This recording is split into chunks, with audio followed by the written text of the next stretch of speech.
Hey kings and queens, welcome back to my channel.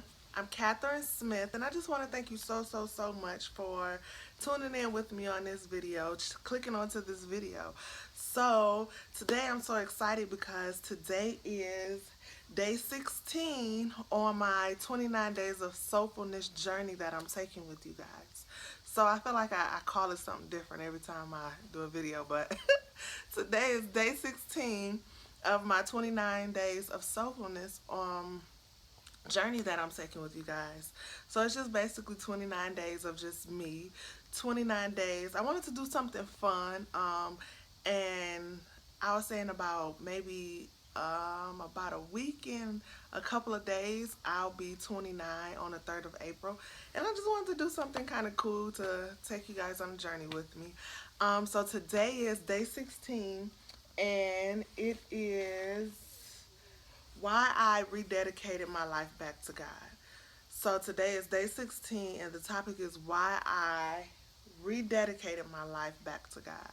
So I decided to, in 2012, I decided to give my life back to God. And it was, I already knew of God because I came from a family that always went to church. I would call my grandma on Sundays when my mom wasn't going to church, and I would ask her to come pick me up. So she was coming all the way from the west side, coming to get us. We stayed like on the east side to go to the church, to go to church on Sundays. But my foundation was kind of like already laid for me. My dad was a pastor. My grandma was I don't want to say manager, but she was the over the whole choir, whatever you want to call it. But so it was like I knew God. I knew of God. I've heard what it is He could do. I knew of Him, but I got to a place in my life to where, like I've said before, I was tired of living the way that I was living. I was tired of doing things my way. I was tired of always trying to please my flesh. I was tired of just living life backwards, upside down, always falling and have to pick up the pieces myself. So I just got to a point to where I told God that I'm so fully yours and that I no longer wanted to do things my way. And it wasn't until I actually had my son when I wanted to rededicate my life back to God, because I saw that I was in a heap of just mess that I've created.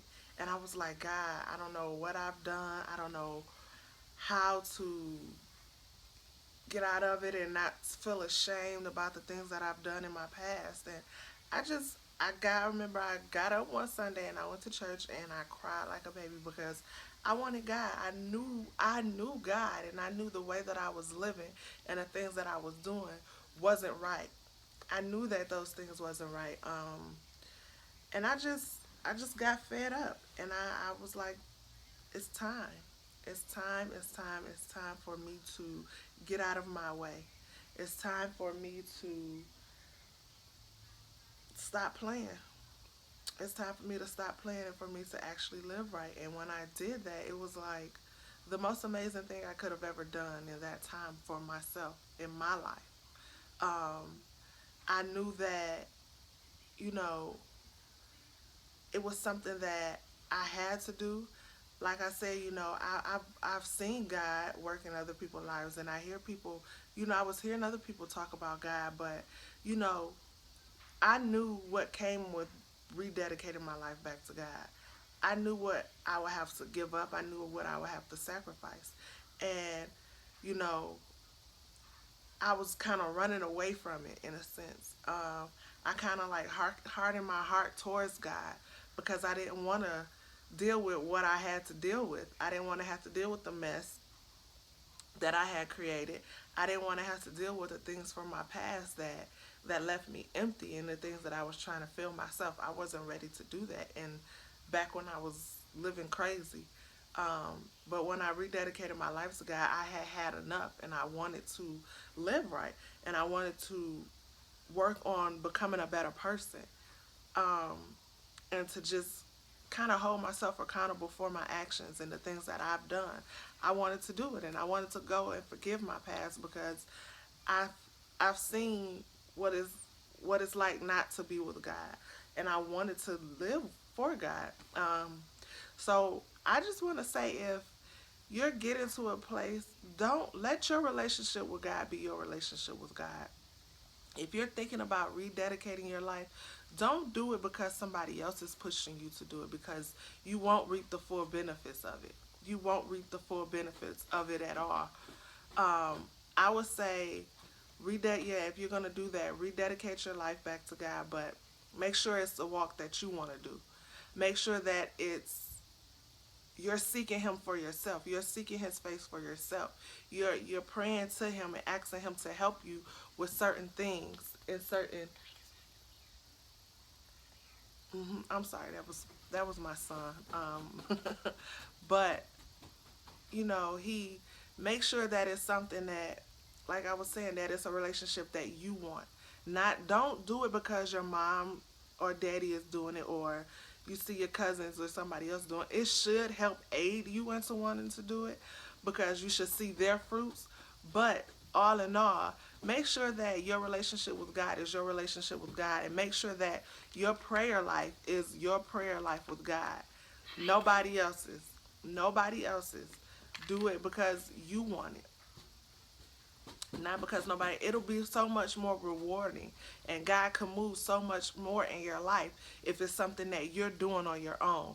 If you're chasing after him on your own, and you're not chasing after him because somebody is telling you to, or because it looks like the it thing or the cool thing to do.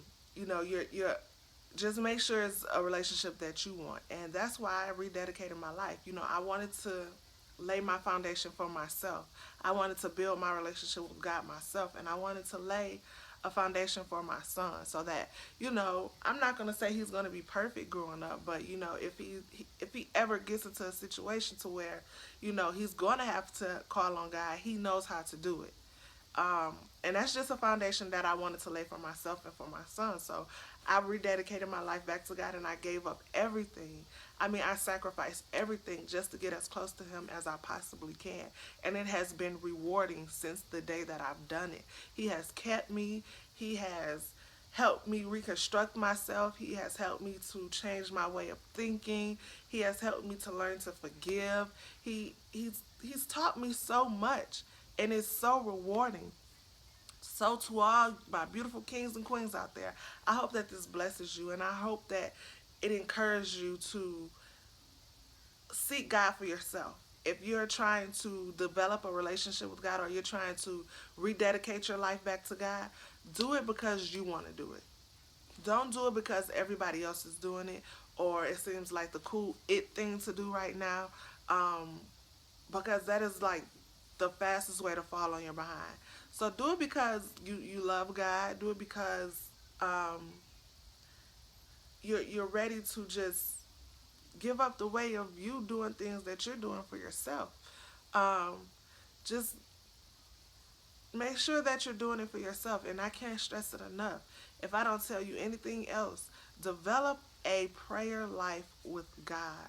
Develop it. I don't care what you're doing. If you're driving in your car, pray. Lord, I thank you for keeping me. Lord, I ask that you keep all hurt, harm, and danger away from me. Just pray about it. Pray and ask God to help you with it, or whatever it is you're going through. Pray and ask him to help you to rededicate your life back to him. And watch how he answers your prayers, and watch how he helps you. But at the same time, while you're doing that, you have to pray, and you have to watch, and you have to listen at the same time. And you have to get to a point to where you have to hold yourself accountable for the actions that you're doing. So I pray that this encourages you to go ahead and rededicate your life back to him, to go ahead and develop your own relationship with him, your own prayer life with him, and to just go ahead and go out there and be awesome. I need you guys to go ahead and do me a favor, though. Could you go ahead and like this video and subscribe to it? If it's of any value, go ahead and share it to your families and friends. So I'll see you guys on my next video. Peace and blessings.